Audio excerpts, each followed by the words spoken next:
Okay guys, it's Roland from Borealis Bushcraft.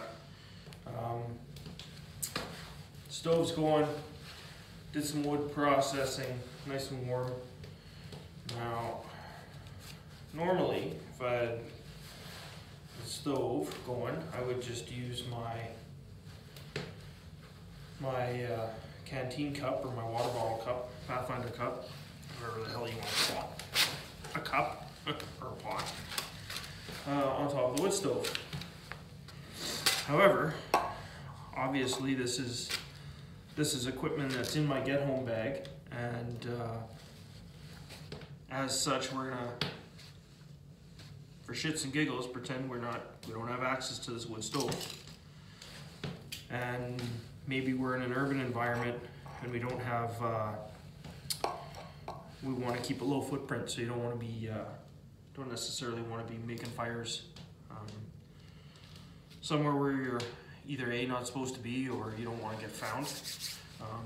So one of the things that I have used over the years, on and off, is I tend to rotate my gear out, is a alcohol stove. I've had this ever since I worked at Mountain Equipment Co-op.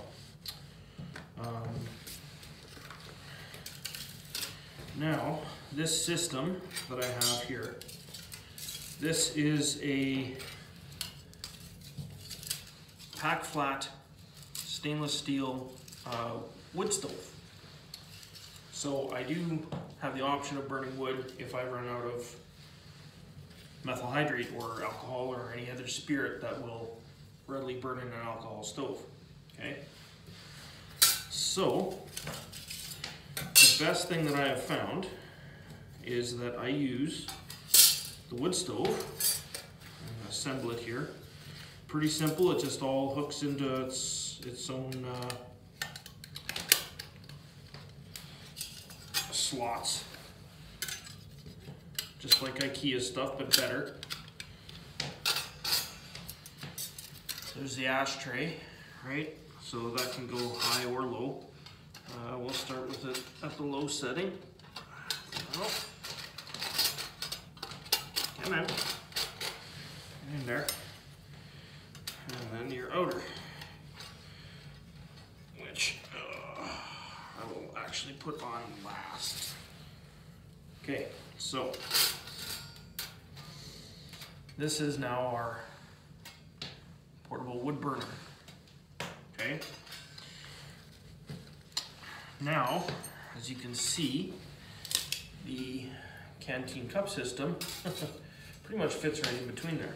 So, to alleviate that, we have got a whole ton of brass rifle cleaning rods, and I just set those on top. Not to mention that I could use them as skewers to cook meat, but my stove cup now sits on top of that.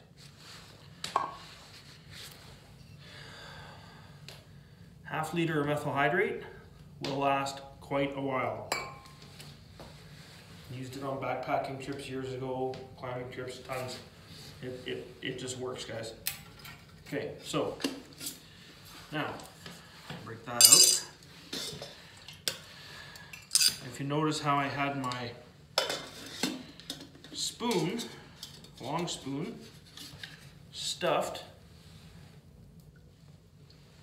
along the side, keeps everything aside of the water from really rattling. So there's no rattle. You can achieve that with other things. You can put a piece of cloth or whatever you want, it doesn't really matter. So the stove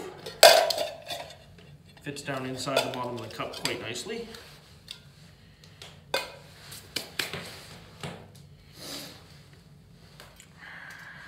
So now what we're going to do is we're going to figure out exactly where we want to keep that.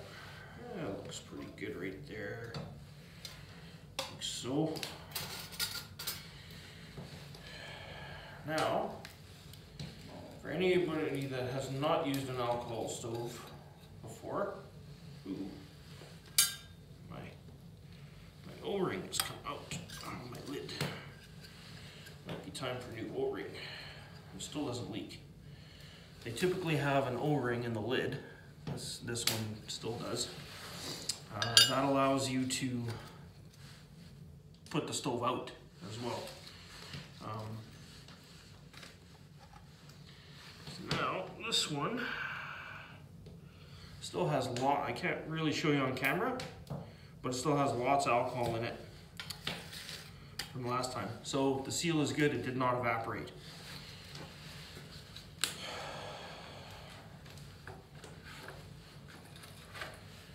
Now, as most people know, alcohol, you can either use a match to light it, you can use whatever. I like typically to use a ferro rod, right? See that? Oh yeah. Now, alcohol, when it burns, it typically burns like a bluish, very clear flame, so you need to be careful. If it looks like it's not burning at all, then it's probably still burning, so you gotta be very careful. You can burn yourself quite easily.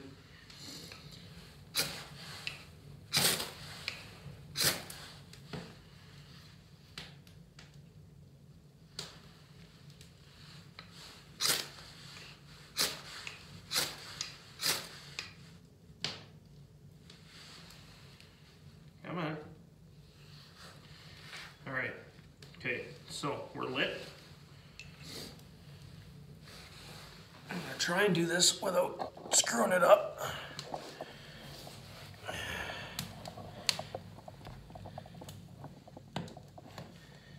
You can kind of see the blue flame there, I hope. I got the camera, there it is. There it's starting to go. Okay. Now,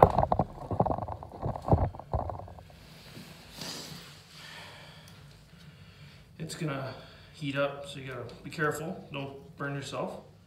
You wanna slide this underneath.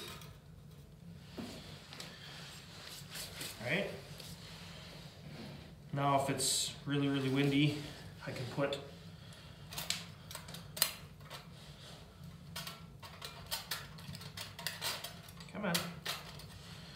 put on the rest of the thing there, but I'm gonna try to do this without that on, just for camera sake. Put my knife away. Squaring that spine, guys, on the tracker is the way to go. That makes life so much simpler.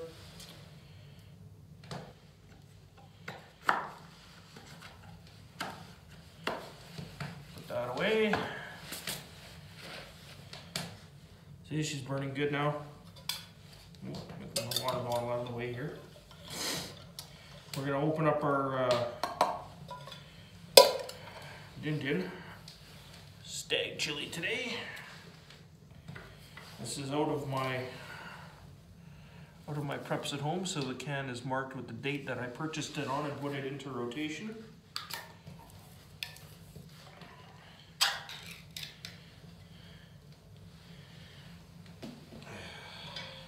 Set that there for now. Pour chili into my cup. Now, for those that are wondering why I'm not just heating it in the can, not all, most cans now are lined with some type of a plastic or synthetic type of lining. They're not just steel or tin anymore. So you really need to be careful as to what you're trying to cook in a can. You can turn this into a hobo type stove. I've explained that before. So now we're going to set this on top of our rods. We're going to let that heat up. And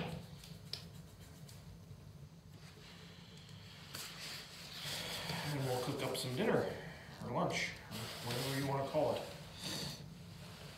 Important to hydrate, guys, in the wintertime because you're sweating even though you don't know it.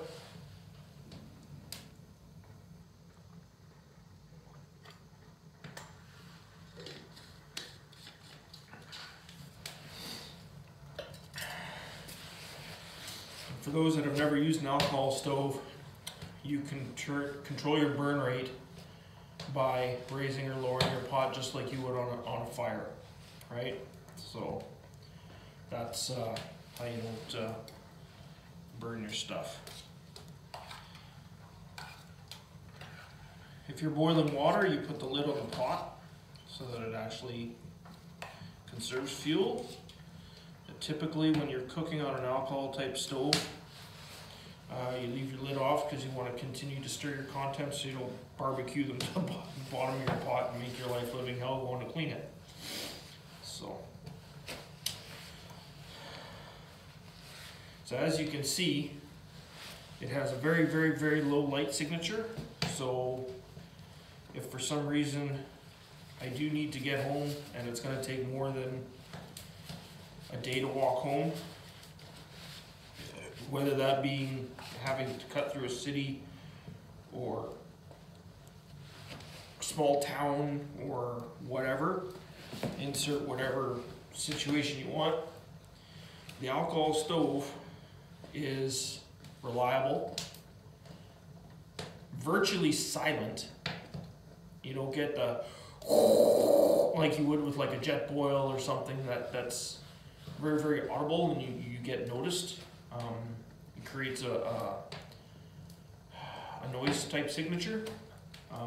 Same thing with a fire, the crackling of a fire, you can hear that usually for a little ways off. Stuff like that. So if you're trying to maintain a low noise footprint, visual footprint, the alcohol type stove is really good. The other thing is too, is you can, we're already steaming here, you can use the alcohol stove to warm a small shelter. So if you've created some kind of small poncho type shelter, as long as you've got some good airflow, you can utilize the stove to heat that small space.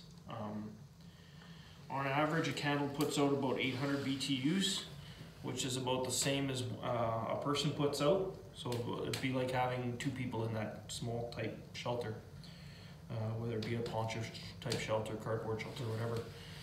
Just be mindful of your fire hazard and you should be fine.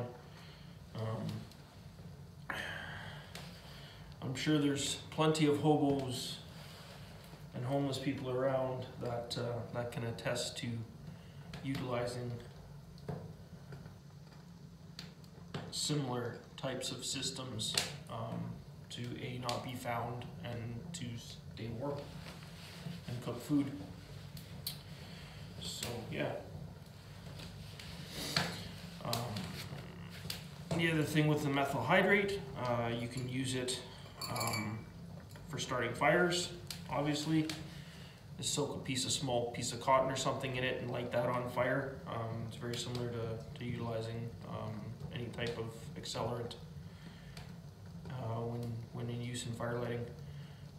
Typically what I like to do too is, if I have, say like this tin can for instance, I'll clean it out. And I might save that if that's going to be my fire lighting type situation. If I need to get a good ripping fire going, I'll pour a little bit of alcohol into the bottom of the tin can and I'll light the tin can on fire and then put that underneath my kindling.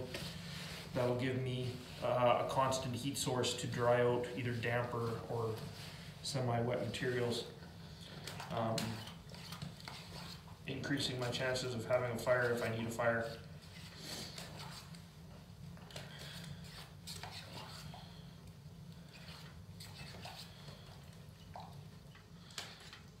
Incidentally, using the alcohol stove compared to on the wood stove is the fact that it is actually a little bit more efficient because you have concentrated heat source at the base of your pot, not just on top of your on top of the stove, wood stove. But I mean, obviously, if you didn't have that, you could cook many meals have been cooked on top of wood stove, fellas. So, stupid me, one of these days I'll end up bringing out a kneeling pad for, yeah, my old man knees. But yeah, so yeah, that's a brief tutorial on my alcohol cooking system, which is quite varied. Gives me quite a few options, and not to mention the fact that methyl hydrate, gas line antifreeze, rubbing alcohol. I'm not sure if it'll burn. It'll burn white gas for sure, although it's fairly dangerous to do that because it is a double wall design. I wouldn't really recommend that, but it does burn a multitude of different types of liquid fuels, so you can usually find something liquid to burn, even in a grid down type situation. If that was the case, you know, gotta think, you know, a lot of cars. See, I'm already cooking to the bottom of my pot here a little bit. You can see how well that burns, and it's nice. It's low profile. Using an alcohol stove compared to, say, like an Esbit burner, way more efficient. Yeah, the fuels, to carry a half liter of fuel is going to be definitely heavier, but I have more things that I can do with this. So we'll set that there, keep that warm. Pull my rods off. They're probably fairly warm. Let those cool. Oh yeah, they're hot. I'm melting my pleather on my mechanics gloves. It's okay, I need a pair. So now to put it out,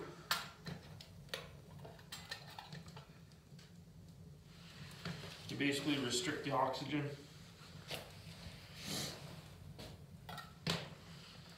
Let it go out. Stove is out. Let it cool.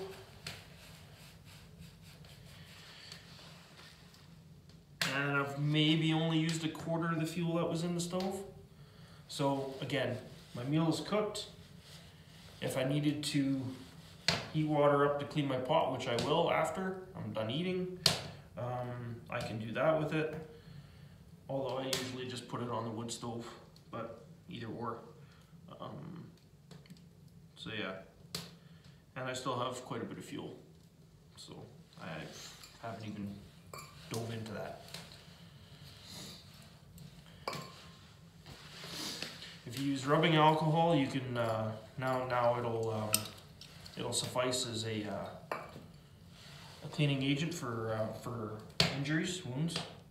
So there's a lot of different ways that you can go about this. Anyway, cheers. Hope you enjoyed the video.